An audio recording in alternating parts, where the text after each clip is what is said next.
right. Hello, everyone, and welcome to this conversation about regulations and shifting the perspective on compliance from a burden to a business strategy. My name is Aaron Stillman. I am the head of product marketing at Treasuret. I've been with the company for almost 2 years now, and although I was born and raised in the United States, for the past 4 years, I've been living the dream in Europe, happy in Luxembourg, and happy to be joined by Fokko, who is someone you might have seen before on previous webinars with us focusing on NIS2. But for those who are not, Foko, if you could just take a minute and share a little bit about yourself and your professional background. Hi, Aaron. Thank you so much, and thank you all for listening and watching. Yeah, to me, I'm Fokko Oldewurtel. I work as a lawyer with my team in different areas of data protection and IT law, especially in cybersecurity, necessities from GDPR to US laws, all those areas. So I think we have a good overview on what is happening at the moment in the regulations and what you should care about. That's great. And thanks so much for joining us. You mentioned GDPR, so why don't we kick things off on that topic? Back in 2018, when this first came into being a regulation, there was a lot of FOMO, a lot of fear or FUD, I should say, but fear, uncertainty, and doubt.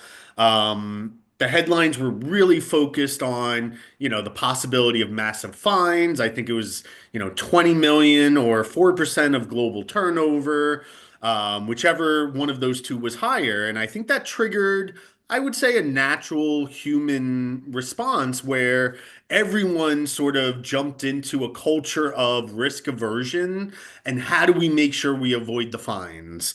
And that was really the driving force at that time, all those years ago, rather than looking at it as a long-term investment in security.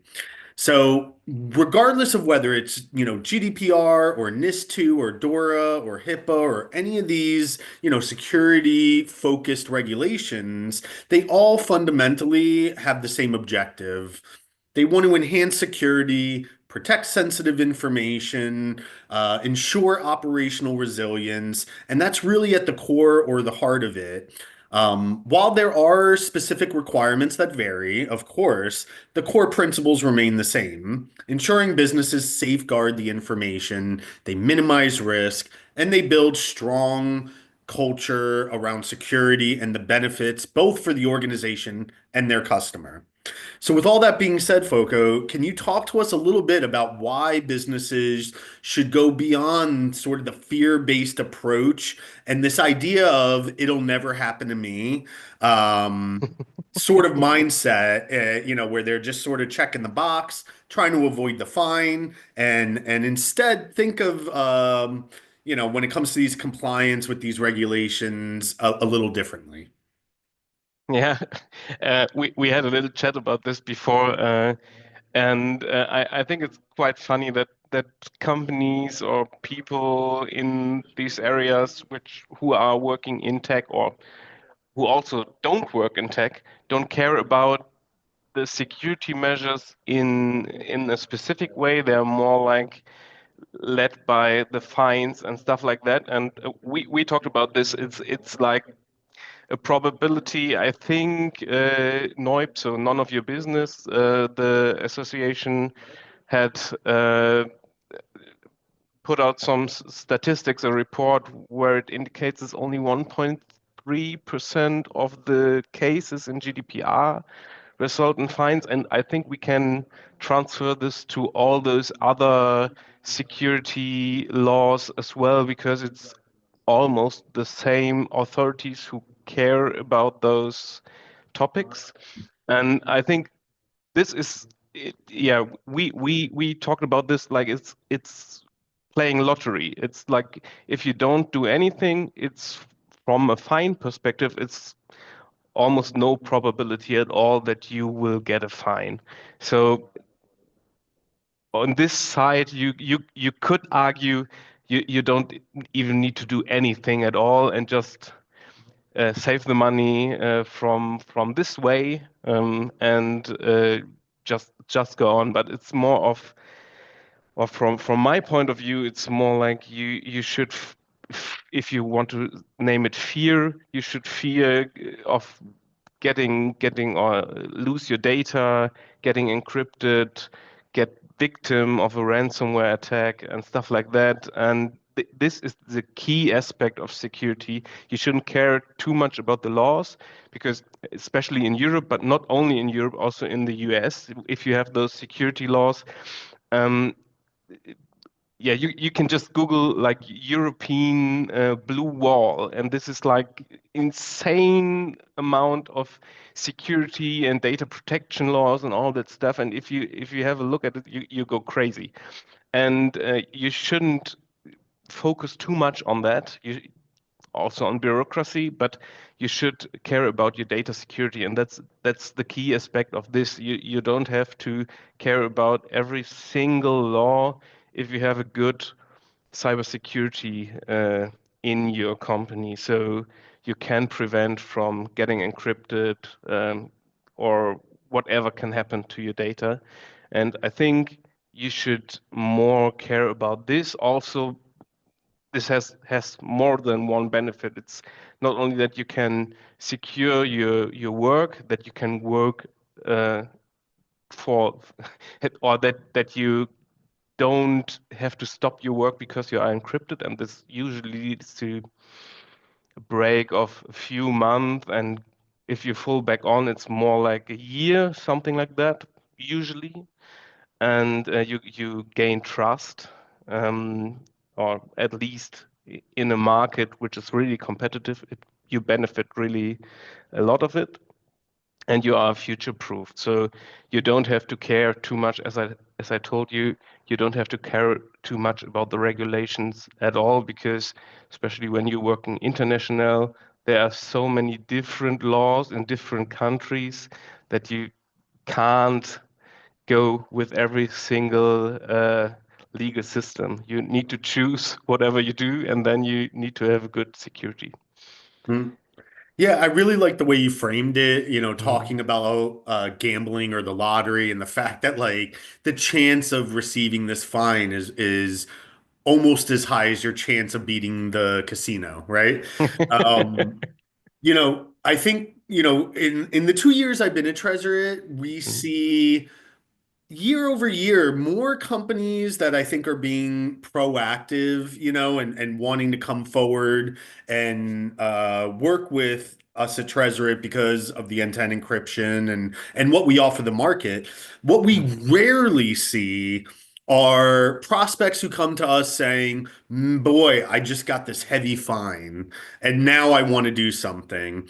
What we do see, though, unfortunately, is a lot of times they come to us saying, "Man, we just got hacked, and so Mhm. now we want to do something." And I think that really sort of encapsulates what you were just describing, where the energy and the focus should not be the fear-based, "I'm going to get fined." It should be around making sure you're protecting your data, your customers' data, and ideally, every year we continue moving forward, companies will be more proactive and not wait for something bad to happen. But if we move on sort of to the next question here, there are a really endless number of regulations, especially in Europe, as I've learned living here now. Um, so whether it's, GDPR or more recently with NIS2 and DORA, we talked about they have similar data security measures, whether it's data retention or having to notify in a certain time period, but they're not exactly the same. So what are, in your, point of view, the technical and organizational steps a business must take, whether they're in Europe or in the US or working internationally? Oh, there are yeah, a load of technical measures you could consider, and also lots of organizational measures. What you shouldn't do, or what I see sometimes at least, that you also get into this regulatory chaos and start doing security on paper and don't care about what you really need or what your company and your employees really need. So first of all, you can have a look on the technical side, and there you need, of course, you need data encryption, end-to-end encryption for sensitive files. You need a good system for data at rest security, for data in transit security. You need to be sure that the right people can access the data they should. So you need to have an access or role-based permission system. Also, you need to have some audit logs. So this is the base. I would say you need to care about some minimum security standards, and you need, as your company does, but as you can find also for yourself or however, you need a good storage room in every way. And this is the one side you should consider. The other and the more important side, from my point of view, is the organizational measures. On the one hand, you need to have employee training and need to have the right tools, and this is, from my point of view, this is the key aspect. It's like when I see companies who have a load of security tools, software whatsoever, and the people start not using it and using the unsecure way because it gets too complicated. So if software is secure but complicated, it's a hell using it. Nobody will use it, and you lose all of your security measures in just 1 second. So this is the main aspect, I'd say, the person who is using it and how you can bring the people or the employees and also yourself using it. So this would be the key aspect of the whole security. So trainings and the decision on what to use.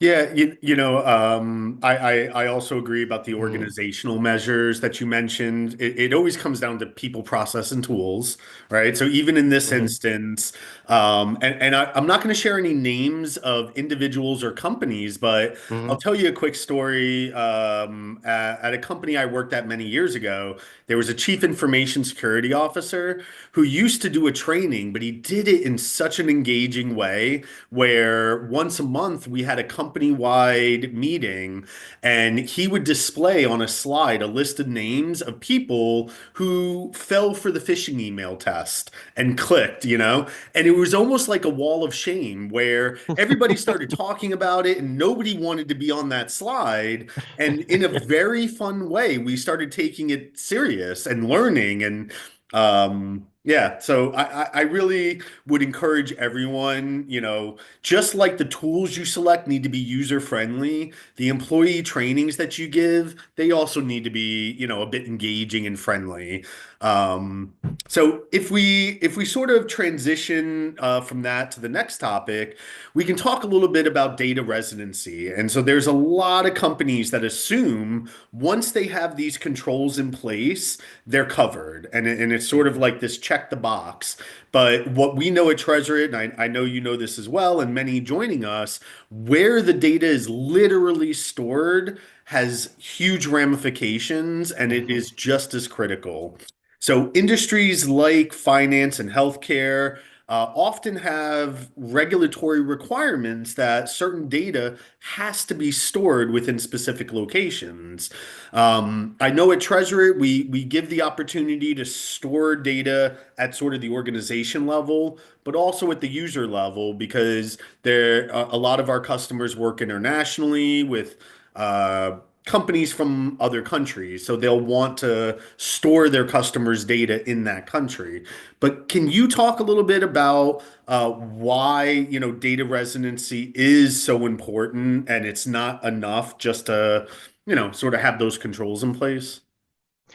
Yeah, you mentioned it. It's the local requirements on one hand, and this is a key aspect. It's not only we talked about this. It's not only European Union who says you need to have the security measures in place in every kind of way for every personal data. it's also, if you have a look on the other side of the ocean, the US, who say health organizations, we have this HIPAA, which is not a local requirement, but a security requirement in general. And then we have defense facilities who only are allowed to store in the US, and we have the same in Europe or in European countries. You have financial data which you are not allowed to store in the or out of the European Union or out of the country itself where the data is from. And so you need to really have to have a look on what regulations are going onto your data, or which category of data do you have, and then where do you store them. And yeah, I don't know. I think we talked about this. You have a good example on residencies because your company does this, or Treasury does this. I know that there are so many ways of how you can secure that the data stay in the country, but maybe you can tell something about this. Yeah, yeah. One of the things that surprised me was Hmm. not so much the fact that Treasury offers companies the ability to sort of pick their data location, but what I found surprising was the number of companies, let's say in the US, who are Hmm. picking locations outside of the US. And as I was talking to prospects and customers and I was learning more and more, what I realized was, we live in this global economy, and there are tons of companies that may be located in the US, but they're doing business with companies in Germany and France and all over the world. And every time they do that, there needs to be this sort of handshake agreement and understanding that, okay, in our collaboration, your data is going to be stored in Germany, or because I'm a US company doesn't mean it'll be stored in the US. And Yeah. that sort of flexibility, I think, is great, but it was also a learning for me. I was expecting every US company would store their data in the US and every Mhm. German company in Germany and so on. Yeah. And that's really not the case. No. Yeah, so that's sort of what I've learned, in the couple of Yeah. years. And there we come to the technical and also the legal side of this game. It's the categorization of data. So if you are an international player or a mid-sized company who's sharing data in the States, in China, in Europe, wherever you are, and having this huge amount of data, you need to categorize your data, and you need to care about how you categorize, what name you put on your data to store it right, to give uh, the right person's access, and all that you need to care about before having, or in the best case, we all know this is not how the economy works, but in the best case, you care about the data before you have the data, and then you can categorize it or classify the data based on sensitivity, on the local aspects and all that. So from my point of view, this is the key aspect in the regulation game. Yep, I couldn't agree more. And I think the use cases are sort of endless. Hmm. We work with a lot of professional service type organizations, financial service, IT service like cybersecurity, and legal services. And in those instances as well, there are employees that get sort of assigned to different regions, right? Hmm. I'm handling all the clients in this region versus that region. And that's another sort of scenario or use case where it makes sense to be able to have multiple locations where you're storing your data. I think this has been a great conversation, and I really liked sort of what you said earlier about the fact that if if we take the people and the process out and you just think about the tools, if you don't have a tool that is user friendly, you're sort of dead in the water because it's not going to get adopted, it's not going to get utilized. So it's not easy to find. It's very easy, I think, to find very user-friendly options that are not very secure. And it's Hmm. very easy to find very secure options it's not super easy to find that sort of sweet spot in the middle. But if I was going to sort of summarize the key takeaways from this conversation, it'd be, compliance is not just about avoiding fines. It's about building trust. It's about a focus on security and resilience. Businesses need to go beyond the minimum check the box approach or, it'll never happen to me type of mentality to truly protect their data and think about it as a long-term, strategic investment that's good for the business, instead of just avoiding these fines, and be proactive. Find those tools that are in the sweet spot with end-to-end encryption that, have the security built in, and are compliance focused. So anything I missed there or you would add on your side, Foko? No, I'd say this is really good. I would mainly care about the own ability of knowing what your data is and what protection measures it needs, and not caring too much about the legal fines and the legal necessities you would have. Yeah, I don't know if you'd agree with this, but if you follow that advice and you focus on the former, you don't Mhm. really have to worry about the latter. It sort Yeah. of takes care of itself. Yeah. Um, so with that being said, I mean, I really want to thank you, Foko, for joining us. It was great sort of prepping for this and having this conversation. I'd like to thank everyone who tuned in with us today to listen. Don't hesitate to explore the other on-demand videos that we have, and we wish you a wonderful day. Cheers. Thank you so much. Cheers.